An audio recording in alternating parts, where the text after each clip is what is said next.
សួស្តីខ្ញុំឈ្មោះសុធារីខ្ញុំមកពីដំណើរជីវិតរបស់ស្ត្រីឲ្យធ្វើការការពារសិទ្ធិមនុស្សអត់ទៅជួយណែនាំឈ្មោះតិចបានទេសួស្តីខ្ញុំឈ្មោះម៉ារ៉ាដាប់ជាបុគ្គលិកនៃស្ថាប័ន NGO មួយចាហើយម៉ារ៉ាដាប់ត្រង់ថ្ងៃធ្វើគេដែរសប្តាហ៍ថ្ងៃជាមន្ត្រីខាងផ្នែកស្រាវជ្រាវរបស់អង្គការក្រៅរដ្ឋាភិបាលមួយចាហើយផ្ដោតជាចម្បងទៅលើអីគេទៅផ្ដោតជាចម្បងទៅលើកម្មវិធីវិទ្យុដែលសិក្សាទៅលើការពង្រឹងសិទ្ធិអំណាចប្រជាពលរដ្ឋទៅតាមគោលការណ៍អភិបាលកិច្ចល្អនិងបញ្ឈប់អំពើហិង្សាលើស្ត្រីអូហើយតើធ្វើអីគេខ្លះហើយសប្តាហ៍ថ្ងៃខ្ញុំត្រូវផ្ទៀងផ្ទាត់ទៅលើថាតើកម្មវិធីហ្នឹងវាត្រូវទៅនឹងគោលការណ៍ដែលយើងដាក់ឲ្យអត់ដោយតកតងជាមួយនឹងគោលការណ៍អភិបាលកិច្ចនិងការបញ្ឈប់អំពើហិង្សាលើស្ត្រីអញ្ចឹងប្រជាពលរដ្ឋដែលគាត់ទូរស័ព្ទចូលរួមនៅក្នុងកម្មវិធីវិទ្យុរបស់យើងការបញ្ចេញមតិយោបល់របស់គាត់វាត្រូវទៅនឹងគោលការណ៍ដែលយើងដាក់ឲ្យអត់ហើយណាមួយក៏យើងចង់ពង្រឹងទៅលើសមត្ថភាពរបស់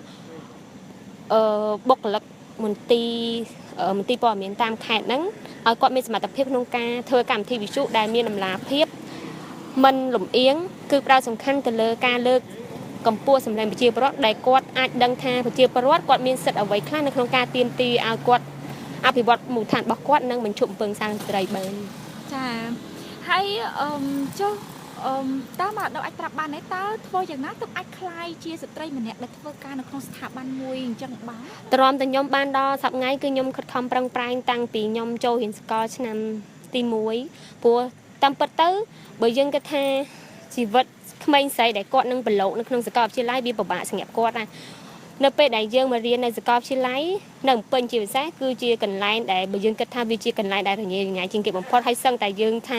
យើងមិនចង់ប្រឡូកនៅក្នុងជីវិតនៅក្នុងទីក្រុងទេប៉ុន្តែយើងត្រូវតែជំនះដោយសារតែយើងចង់បានការសិក្សាមួយដ៏ល្អហើយក៏យើងចង់ដឹងថាជីវិតរស់នៅ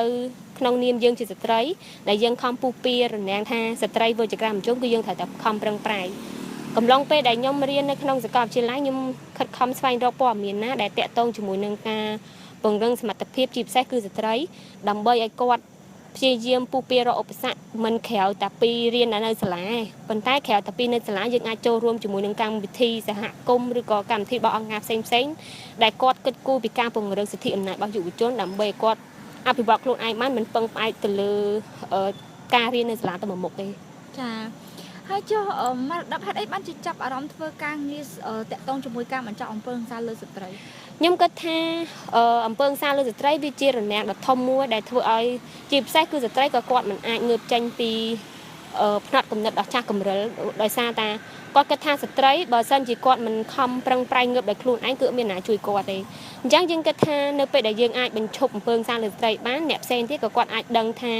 ស្ត្រីគឺមានតម្លៃគាត់អាចលើកកម្ពស់ស្ត្រីឲ្យចូលរួមនៅក្នុងសហគមន៍បានព្រោះបើយើងគិតទៅពីមុនគាត់គិតថាអំពើហិង្សាវាគ្មានកើតអីក្រៅតែពីស្ត្រីហ្នឹងអត់ចេះយកចិត្តទុកដាក់ឬក៏មើលថែទាំក្នុងគ្រួសារគាត់គិតថាអំពើហិង្សាកើតឡើងគឺដោយសារតែស្ត្រីឬក៏ស្ត្រីគាត់សបងឬក៏គាត់អត់ចេះរកស៊ីបានជាមានអំពើហិង្សាលើស្ត្រីអញ្ចឹងយើងចង់បញ្យល់ដល់អ្នកផ្សេងទៀតដើម្បីឲ្យគាត់ដឹងថាវិធីសាស្ត្រនៃការទប់ស្កាត់អំពើហិង្សាលើស្ត្រីវាមានច្រើនបែបហើយក៏គាត់គួរតែចាប់ផ្ដើមពីទាំងស្ត្រីនិងបុរសផងដែរចាចុះធាតុពិតជាក់ស្ដែងអំពើហិង្សាដែលកើតមានលើស្ត្រីវាកើតដោយសារតែមូលហេតុអីជីទូទៅនៅពេលដែលមនុស្សគិតថាអំពើហិង្សាលើស្ត្រីវាអត់មានអីក្រៅពីមកពីក្របានឆ្លោះគ្នាមកពីស្វឹងបានឆ្លោះគ្នាឬក៏មកពីលេងល្បែងបានឆ្លោះគ្នាប៉ុន្តែគាត់បានសិក្សាថាមុនពេលដែលចេញជារូបរាងនៃការវាយទៅលើស្ត្រីឬក៏ស្ដីបន្ទោសលើស្ត្រីវាមានមូលហេតុច្រើនតាក់ទងជាមួយនឹងអំពើហិង្សាផ្លូវចិត្តគាត់គិតថាគ្រាន់តែគម្រាមកំហែងឬក៏គ្រាន់តែនិយាយបន្ទោសប្រអាប់បន្តិចហ្នឹងវាមិនមែនជាអំពើហិង្សាប៉ុន្តែបើយើងសិក្សាទៅវាកើតចេញពីអាធាតុទូចហ្នឹងដែលនាំឲ្យមានការកើតជាអំពើហិង្សាធំហ្នឹងបើយើងមើលទៅឧទាហរណ៍ជាក់ស្ដែងថាគ្រាន់តែមនុស្សស្រីគ្រាន់តែឧទាហរណ៍គាត់ជាដៃគូស្និទ្ធស្នាលមួយគ្នាគាត់និយាយទូរស័ព្ទមួយអ្នកផ្សេងមិត្តប្រុសគាត់គ្រាន់តែសួរថានិយាយមួយណាគេអាហ្នឹងក៏យើងចាត់ទុកថាជាការប្រើប្រាស់អំពើហិង្សាផ្លូវចិត្តសម្រាប់គាត់ដែរវាត្រង់ថាគាត់ព្យាយាមសួរថាទូរស័ព្ទទៅណាគេនិយាយមួយណាគេហេតុអីបានចាំបាច់ត្រូវមួយនិយាយមួយគេអញ្ចឹងយើងគិតថាសិទ្ធិស្ត្រីវាត្រូវបានបិទត្រង់ហ្នឹងគ្រាន់តែនិយាយទូរស័ព្ទក៏ត្រូវរៀបរាប់ប្រាប់គេថានិយាយប្រាប់គេរឿងអីដែរត្រូវអត់ចាចុះមកដឹកខ្លួនឯងតខ្លួនធ្លាប់ជួបប្រទះអំពើហិង្សាអីហ៎ពីមុនខ្ញុំមិនដែលគិតថាអំពើហិង្សាតតែ ខ្ញុំគិតថាអំពើសាវាតតែមានចេញជាស្នាមរបួសប៉ុន្តែបើសិនមហូតដល់សប្តាហ៍នេះបាទខ្ញុំដឹងថាអំពើសាវាមិនមែនតតែចេញជារូបរាងនៅលើរាងកាយប៉ុន្តែវាមានតាមរយៈការស្ដីបន្ទោសឬក៏បន្ទោសផ្អាប់មើងងាយយើងអាហ្នឹងក៏ជាអំពើសាសម្រាប់ស្ត្រីផងដែរចាប៉ុន្តែធ្លាប់ខ្លួនឯងធ្លាប់ជួបប្រទេសជួបជាពិសេសគឺយើងជួបនៅពេលដែលយើងអត់ទាន់រៀនចប់មានន័យថាយើងអត់ទាន់ដឹងថាវាជាអំពើសាផ្លូវចិត្តទេដល់ពេលយើងរៀនចប់ទៅបានយើងដឹងថាអូយើងជួបប្រទេសហ្នឹងដូចជាម៉ាក់ប៉ាយើងអត់ចង់ឲ្យយើងមករៀនឬក៏អ្នកផ្សេងទៀតគាត់មើលងាយយើងថាដឹងរៀនទៅអីថ្ងៃក្រោយគង់ធ្វើប្រពន្ធគេដែររៀនច្រើនពេកទៅអត់មានណាយកធ្វើប្រពន្ធអាហ្នឹងវាជាអំពើសាផ្លូវចិត្តមួយដែលនាំឲ្យយើងបាក់ទឹកចិត្តហ្នឹងហើយចាហើយចុះ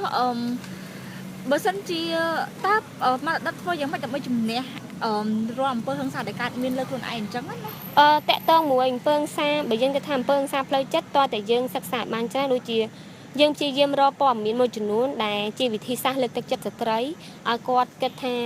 នៅពេលដែលគាត់ជួបប្រទះនៅវិបត្តិផ្លូវចិត្តគាត់គួរតែរកវិធីសាស្ត្របែបណាដើម្បីប្រឹក្សាដូចជាខាងអង្គការក្រៅរដ្ឋាភិបាលឬក៏រៀមច្បងពីមុនដែលគាត់យើងមិនថារៀមច្បងពីមុនគាត់ឲ្យប្រឹក្សាយោបល់មិនល្អប៉ុន្តែគាត់ដើរមុនយើងសួរគាត់ថាវិធីសាស្ត្របែបណាជួយឲ្យយើងមានការធូរស្រាលពីការមើងងាយឬក៏យើងគួរតែដើរផ្លូវណាដើម្បីឲ្យយើងទទួលបានភាពជោគជ័យក្នុងនាមយើងជាស្ត្រីចាចុះមកដល់ខ្លួនឯងមានអីផ្ដាំផ្ញើទៅប្អូនជំនាន់ក្រោយដែលជាស្ត្រីផ្សេងទៀតដែលគាត់ជួបប្រទះបញ្ហាអញ្ចឹងដែរខ្ញុំគ្រាន់តែចង់ផ្ដាំផ្ញើទៅស្ត្រីជាពិសេសគឺយុវវ័យដែលគាត់ចង់ជំនះទៅលើពាក្យថាស្ត្រីធ្វើជាការមិនចំឬក៏រៀនច្រើនពេកទៅខ្លាចគេមិនដណ្ដឹងអាហ្នឹងវាជារឿងចាស់កម្រិលព្រោះសម័យឥឡូវបើទោះបីជាយើងរៀនដល់ណាក៏យើងមិនភ័យខ្លាចនឹងថាយើងអាចរកគ្រួសារបានដែរជាពិសេសគឺយើងត្រូវតាមានទំនុកចិត្តលើខ្លួនឯងដរាបណានៅពេលដែលយើងគិតថាយើងអាចមានសមត្ថភាពរស់នៅបានដោយខ្លួនឯងបានហើយគឺលែងខ្វល់ពីរឿងហ្នឹងទៀតហើយអញ្ចឹងខ្ញុំក៏សូមលើកទឹកចិត្តដល់ស្ត្រីដែលគាត់គិតថាគាត់អត់ទាន់មានឱកាសនៅក្នុងការចូលរួមក្នុងសង្គមកុំបោះបង់សូមរក្សានៅការតាំងចិត្តហ្នឹងស្វែងរកព័ត៌មានណាដែលខ្លួនឯងគិតថា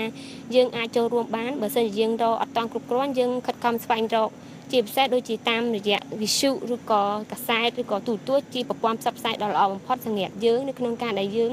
អាចស្វែងរកព័ត៌មានជួយដល់ស្ត្រីផ្សេងទៀតបានហើយមរតករាល់ថ្ងៃដោយសារតែមរតកជាស្ត្រីដ៏ក្លាហានម្នាក់អញ្ចឹងណាតើនៅពេលដែលបំពេញការងារមានជួបប្រទះបញ្ហាប្រឈមអីខ្លះបញ្ហាប្រឈមត្រង់ថានៅពេលដែលយើងចោះទៅជួបមួយអ្នកភូមិអញ្ចឹងអ្នកភូមិតែតែគិតថាយើងជាស្ត្រីហើយមើលទៅយើងក្មេងអញ្ចឹងនៅពេលដែលយើងនិយាយមួយគាត់មិនសូវចង់រាក់ទាក់មួយយើងឯងគាត់គិតថាក្មេងសោះមកនិយាយអីមួយគាត់អញ្ចឹងយើងគាត់មិនសូវជារាក់ទាក់ឬក៏គាត់ចង់ឆ្លើយមួយយើងឯងជាពិសេសខាងអភិបាលចុះមរតកដោះស្រាយជាមួយបញ្ហាប្រឈមនោះមិនខ្លះទៅយើងនៅតែរក្សាជាភាពជាស្ត្រីរបស់យើងដែលយើងហៅថាវាមិនមែនលក្ខណៈទន់ភ្លន់ទន់ជ្រាយពេកទេប៉ុន្តែយើងនៅតែរក្សាភាពម៉ឺងម៉ាត់ម៉ត់ចត់របស់យើងដែលសារតែយើងក្រមសីលធម៌ការងារយើងដែរបើទោះបីយើងជាស្ត្រីប៉ុន្តែយើងទៅបញ្ចូលប្រាប់គាត់ថាយើងមានមូលហេតុគ្រប់គ្រាន់នៅក្នុងការតំណែងមួយគាត់ហើយយើងសូមស្នើសុំឲ្យគាត់តំណែងមួយយើងក្នុងនាមភាពជាដៃគូមួយគ្នាត្រូវឲ្យតម្លៃយើងឬក៏យើងក៏ត្រូវឲ្យតម្លៃគាត់ដែរចាតើវិធីសាស្ត្រហ្នឹងវាជោគជ័យវាជោគជ័យដល់សប្តាហ៍ដោយសារតែវាបានចេញពីដោយសារតែម្លងពេលដែលខ្ញុំរៀនគឺខ្ញុំចូលរួមនៅក្នុងការងារស្ម័គ្រចិត្តអញ្ចឹងនៅពេលដែលយើងចូលរួមនៅក្នុងការងារស្ម័គ្រចិត្តយើងរៀនសូត្របាននៅក្នុងការវិធីសាស្ត្រដែលយើងត្រូវតំណែងជាមួយនឹងមនុស្សស្ថិតនៅក្នុងកម្រិតខុសៗគ្នាដូចជាខាងស្ថាប័នរដ្ឋាភិបាលឬក៏ស្ថាប័ន NGO ឬក៏ប្រជាពលរដ្ឋអញ្ចឹងយើងមានវិធីសាស្ត្រនៅក្នុងការតំណែងឬក៏យើងប្រើភាសាបែបណាឲ្យគាត់ងាយយល់ហើយងាយចោះសម្រុងមួយគ្នាចាចុះរាល់ថ្ងៃហ្នឹងអ្នកណាជាអ្នកលើកកម្លាំងចិត្តឲ្យយើងធ្វើការសប្តាហ៍ថ្ងៃមានគ្រួសារហើយនឹងក្រុមការងារដែលធ្វើការងាររាល់ថ្ងៃព្រោះគ្រួសារគឺជាអ្នកទី1ដែលលើកកម្លាំងចិត្តឲ្យខ្ញុំមកធ្វើការរាល់ថ្ងៃព្រោះដោយសារតាទោះបីជាខ្ញុំធ្វើការហត់ប៉ុណ្ណាឬក៏លំបាកបែបណាក៏គាត់នៅតែរក្សាឲ្យយើងខំប្រឹងធ្វើការទៅព្រោះយើងជាស្ត្រីអញ្ចឹងមានតែខ្លួនឯងជួយខ្លួនឯងក្រៅពីម៉ាក់ប៉ា